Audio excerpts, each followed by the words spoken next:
안녕하십니까. 임종욱 부동산TV의 임종욱입니다. 자, 오늘은 여러분들에게 창업자들이 요즘 상당히 많기 때문에 이 창업하시는 분들이 창업 전에 반드시 알아야 될 상가임대차 보호법에 대해서 한번 설명해 드리도록 하겠습니다.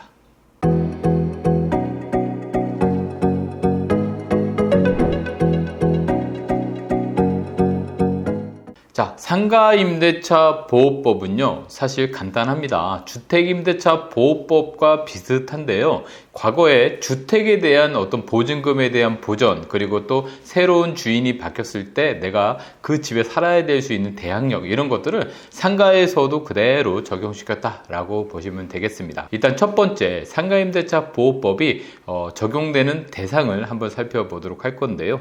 자, 첫 번째 상가임대차 보호법 적용 대상 범위는 바로 영업용으로 사용하는 상가 건물입니다. 자, 그렇기 때문에 이 영업용으로 사용한다라는 것은 우리가 일반적인 업무를 보는 사무실도 마찬가지고, 그리고 또 장사를 하는 상가 점포도 마찬가지고, 사업자 등록을 하는 모든 건축물을 우리가 상가임대차 보호법에서 적용이 된다, 이렇게 보시면 되겠습니다. 그런데 모든 임차인들을 다 보호하는 것은 아니고요. 일정 금액이라는 게 있습니다. 그래서 환산보증금이라고 얘기를 하는데, 이 환산보증금을 어떻게 계산하느냐, 보증금과 월세가 있습니다. 그래서 화면을 보시면 월세가 만약에 500만 원이다 라고 하면 여기에 곱하기 100을 합니다. 그러면 월세 곱하기 100을 하면 500 같은 경우에는요, 100 하면 5억이 되겠죠. 5억이 되고, 만약에 보증금이 1억 원이다 라고 하면 합쳤을 때 월세 곱하기 100 플러스 보증금 하게 되면은 총 6억 원이 나오게 됩니다. 자, 그러면 이 6억 원이 이제 상가임대차 보호법에서 서울 지역 같은 경우에는 9억 원, 그리고 과밀 억체 권역이나 부산 같은 경우에는 6억 9천만 원, 그리고 광역시, 세종시, 파주시, 화성시, 안산시, 용인시, 김포, 그리고 광주시 같은 경우에는 5억 4천만 원 미만이면 상가임대차 보호법을 적용받고요. 자, 그 밖에는 3억 7천만 원 미만이었을 때 상가임대차 보호법을 적용받는다라고 보시면 되겠습니다.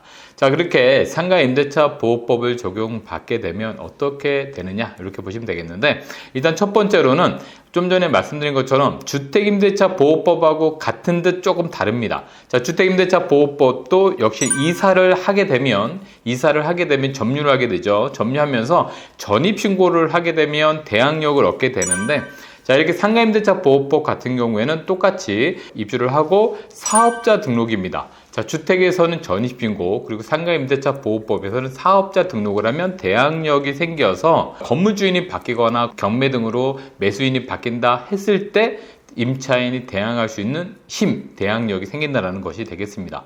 자, 여기에 이제 플러스해서 확정일자까지 받게 되면, 주택도 마찬가지나 전입신고와 점유를 하면서 확정일자 받게 되면 이제 그 보증금에 대해서 후순위 권리자라든가 또는 여러 가지 변수에 대해서 대항할 수 있는 최우선 변제권이 생기게 됩니다. 우선 변제권을 획득하게 되면 만약에 건물에 내가 들어와서 사업자 등록을 하고 확정일자 받은 날짜 이후로 여러 가지 근저당 설정이라든가 등등등이 들어왔을 때 내가 확정일자 받은 날짜로 우선해서 보증금을 보존을 받을 수 있는 권리가 생긴다는 것이 되겠죠. 그래서 이 두 가지, 건물의 인도와 사업자 등록을 하셔서 대항력을 구해 놓으시고 거기에다가 확정일자까지 받아 놓으시면 이제 완벽하게 우선 변제권이 생길 수 있기 때문에, 여러분들이 만약에 창업을 하신다 했을 때 사업자 등록과 확정일자를 반드시 받아 놓으셔라. 이게 제일 중요한 포인트다라고 되겠습니다. 자, 그리고 많은 분들이 이제 임대차 기간에 대해서 얘기를 하는데, 자, 보통 상가 같은 경우에는 계약서 작성하실 때 보통 1년으로 계약서를 많이 작성을 하십니다. 그런데 임차인이 어떤 이유로 인해서 1년보다 안 되는 날짜로 이렇게 계약을 작성할 수도 있겠죠. 근데 만약에 1년이 안 되는 날짜로 계약을 했다 하더라도요, 임대인은 1년 미만도 1년으로 봐줘야 됩니다. 그렇기 때문에 임차인이 예를 들어서 6개월을 계약했는데 나 1년 있을게요 라고 하면 임대인은 쫓아낼 수가 없는 거고요. 대신에 임차인은 1년 미만으로 6개월 계약을 했으면 난 6개월만 하고 나갈게요 라고 하면 그냥 나갈 수도 있습니다. 자, 그런데 여기서 중요한 포인트가 하나 뭐냐, 임대인은요, 보증금을 돌려줄 때까지 그 임대차에 대해서 나가라 마라 얘기를 할 수도 없고요. 마찬가지로 임차인도 보증금 다 돌려받을 때까지는 그 임대차에 대해서 존속하는 것으로 볼 수 있습니다. 다음은 중요한 상가 임대차 갱신 요구입니다. 이게 뭐냐?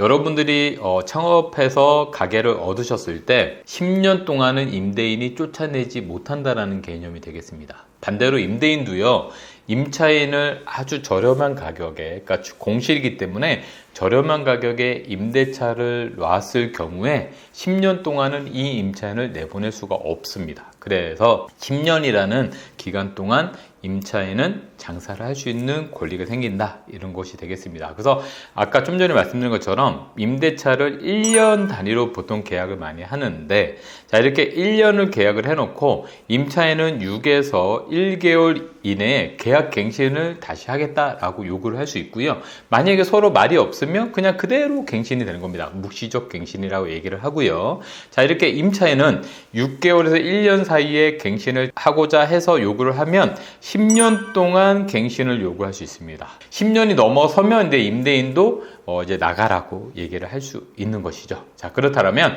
임대인은 10년 동안 임차인을 쫓아낼 수가 없고요. 반대로 임차인은요, 언제든지 임대인한테 저 나가겠습니다 라고 해지를 통보할 수가 있습니다. 그래서 임대인한테 나가겠다라고 어떤 방식이든지 서류가 됐던 문자가 됐던 방식으로 해지를 통보를 하면, 통보하고 3개월이 지나면 해지의 효력이 발생을 합니다. 그래서 임대인한테 말씀을 드리고 3개월 있다가 임대인은 보증금을 돌려줘야 되겠죠. 그래서 임차인을 10년 동안 보호해주는 그것이 바로 상가임대차 갱신 요구권이다, 이렇게 보시면 되겠고요. 자, 임대인이 대신에 좀 전에 말씀드린 임차인이 갱신해달라고 요구를 했을 때 임대인이 거절할 수 있는 사유가 있습니다. 자, 그걸 보면, 자, 임차인이 3기의 차임을 연체했을 때, 여기서 보면 3기의 차임액이라고 하는 것이 3달을 밀렸다라고 해서 가는 기간에 대한 개념이 아니고요. 3달치의 월세가 연체했던 사실이 있으면, 1년 중에 내가 3개월 월세가 100만 원일 경우에 300만 원 이상을 밀렸던 사실이 있으면 계약갱신을 할 때 갱신을 안 해줄 수 있습니다, 임대인이. 임차인이 전 지금은 이제 연체 없어요, 다 냈어요, 과거의 일이에요 라고 하더라도 과거에 그런 사실이 있으면 임대인은 저는 10년 동안 이제 갱신 못하고 지금 나가셔야 되겠습니다 라고 임대인이 얘기할 수 있다는 것이죠. 자, 그리고 임차인이 거짓이나 그 밖에 부정한 방법으로 임차를 하게 된다. 여러 가지 임차인을 바꿔서 한다거나, 또는 임대인의 동의 없이 전대를 한다거나, 임대인이 나가주세요 라고 서로 합의하에 어떤 임차인이 보상을 받았으면 거절을 할 수가 있습니다. 그리고 또 임차인이 어떤 중대한 과실, 임차인의 어떤 고의나 중대한 과실로 인해서 건물이 파손되거나 멸실되게 되면 당연히 임대인도 거절을 할 수가 있는 거고요. 또 건물을 새로 짓거나 아니면 전체적으로 재개발, 재건축에 들어갈 수 있습니다. 그럴 때 임차인이 10년을 더 얘기할 수가 없다라는 것이죠. 근데 여기서 중요한 게 뭐냐면, 임대인이 임차인에게 그 전에 계약을 하거나 갱신을 할 때 이렇게 재건축을 할 예정이다, 그래서 언제쯤 할 예정이다 라는 것을 정확하게 고지를 해야지만 임대인도 재건축을 사유로 계약갱신을 거절할 수 있게 되는 겁니다. 그래서 임차인에게 미리 사전에 통보를 해야 된다는 것을 알아주시면 좋을 것 같고요. 자, 그리고 또 상가임대차 보호법에서 중요한 게 뭐냐, 바로 임차인이 권리금을 받아 나가는 데 있어서 임대인이 방해해서는 안 되는 겁니다. 자, 이 법이 개정되기 전까지는 집주인이, 그러니까 건물 주인이 임차인이 권리금 받는 걸 굉장히 싫어했고요.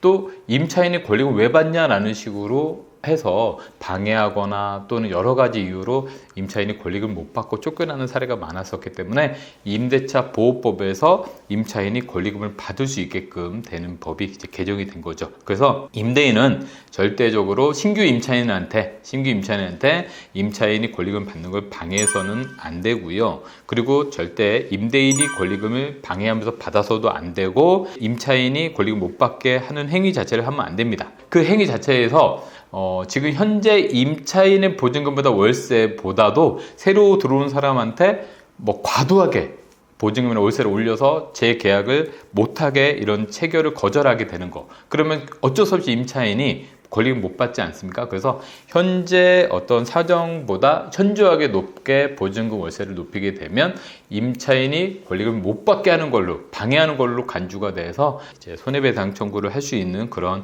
조건이 되기 때문에 임대인도 이제는 권리금을 임차인이 잘 받아서 나갈 수 있도록 원만하게 나갈 수 있도록 좀 도움을 주고, 임차인도 역시나 권리금에 대해서 어느 정도 보장이 되는 그런 법 자체가 있기 때문에 잘 받아서 나가는 것이 서로 좋겠다, 이렇게 보여지게 됩니다. 자, 그리고 임대인과 임차인 간에 월세를 올릴 수가 있는데, 자, 이 증액이 보증금 월세 범위 내에서 5% 이내에서 증감 청구를 할 수 있습니다. 그래서 새롭게 1년마다 갱신이 될 때 사실은 5%씩 올릴 수 있고요. 뭐 만약에 코로나라든가 이런 사정이 있다라면 오히려 감액 청구도 할 수가 있습니다. 그렇기 때문에 임대차에 대해서 5% 이내 증감을 청구할 수 있다. 그리고 혹시 1년 이내 다시 그럴 리는 없겠지만 금액을 증액할 수 없다라는 것이고요.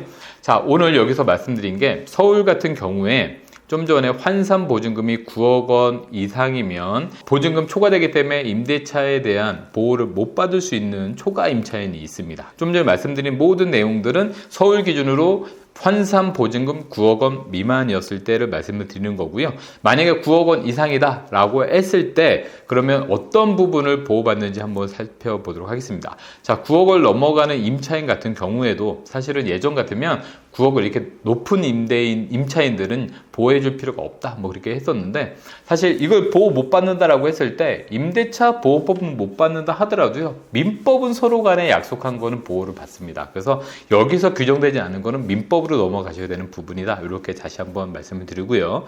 자, 초과 임차인이라 할지라도 대항력, 그러니까 새로운 매수자나 또는 경매로 인해서 새로운 낙찰자에게 대항할 수 있는 권리, 이것은 건물의 인도와 사업자 등록을 하면 받을 수 있다고 얘기 드렸죠. 그래서 대항력 보호받고요. 그리고 10년 동안 장사할 수 있는 권리, 권리금 주고 들어가고 인테리어 다 했는데 뭐 몇 년 만에 쫓겨나고 그런 것을 초과 임차인도 보호를 해주겠다. 그래서 10년 동안 영업할 수 있고요. 그리고 경제 사정, 코로나라든가 여러 가지 인해서 임차인도 차임에 대해서 뭐 감액 청구를 할 수도 있다. 그리고 제일 중요한 이 초과 임차인에 대해서도 권리금을 보호를 받을 수 있습니다. 예전에 초과 임차인들은 집주인이 사실 만기가 되면 그냥 내보내고 새롭게 또 보증금이나 월세를 또 올려서 재계약하는 경우가 상당히 많았었는데, 자, 이렇게 지금은 초과 임차인도 권리금을 회수할 수 있는 기회가 됐기 때문에 영업을 10년 동안 하면서 그 전에 권리금을 받고 나갈 수도 있다, 이렇게 보여줄 수 있습니다. 그리고 뭐 표준 권리금 계약서도 작성할 수 있고요. 그리고 폐업으로 인해서, 그러니까 뭐 장사 요즘에 되게 안 되는 경우도 상당히 많지 않습니까? 그때 임차인이 이제 폐업으로 인해서 임대차를 해지할 수 있는 통보를 집주인한테 할 수 있다라는 것이죠. 그래서 이렇게 해지 통보를 하면 3개월 이후에 해지권이 발동하기 때문에 임차인도 보증금을 받아서 나갈 수가 있습니다. 자, 이렇게 오늘 임대차 보호법에 대해서 알아봤는데요. 자, 창업하시기 전에 우리가 이런 상가임대차 보호법에서 정확하게 좀 알고 창업을 하셔야 됩니다. 마찬가지로 건물을 사셔서 임대사업하실 분도 임대차, 이 상가임대차 보호법에서 정확히 아셔야 된다는 것이죠. 이 전세 사기나 이런 부분으로 인해서 많은 뉴스에 나왔습니다. 그것은 서로 간에 임대인도 그렇고 임차인도 그렇고 전세 사기를 당하지 않기 위해서는 최소한 주택임대차 보호법을 공부를 좀 하셔야 될 필요성이 있고요. 창업자들도 요즘에 청년 창업도 되게 많습니다. 그렇기 때문에 이 청년 창업이든 아니면은 뭐 회사를 퇴직하셔서 창업을 하시던 창업 전에 상가 건물 임대차 보호법 한 번 정도는 이렇게 유튜브로 보시거나 또는 법을 한번 보시고 창업하시는 게 무엇보다 중요합니다. 망하지 않아야 됩니다. 되게 중요한 시점이기 때문에 이런 보호법을 정확하게 숙지하셔서 사업하시는 데 큰 도움이 되시기 바라겠습니다. 자, 오늘도 여러분들을 위해서 많은 그 준비를 하고 있습니다. 방송이 좋으셨다면 좋아요, 구독 좀 눌러주시고요. 다음 주에 더 좋은 정보로 여러분들을 찾아뵙도록 하겠습니다. 지금까지 시청해주셔서 감사합니다.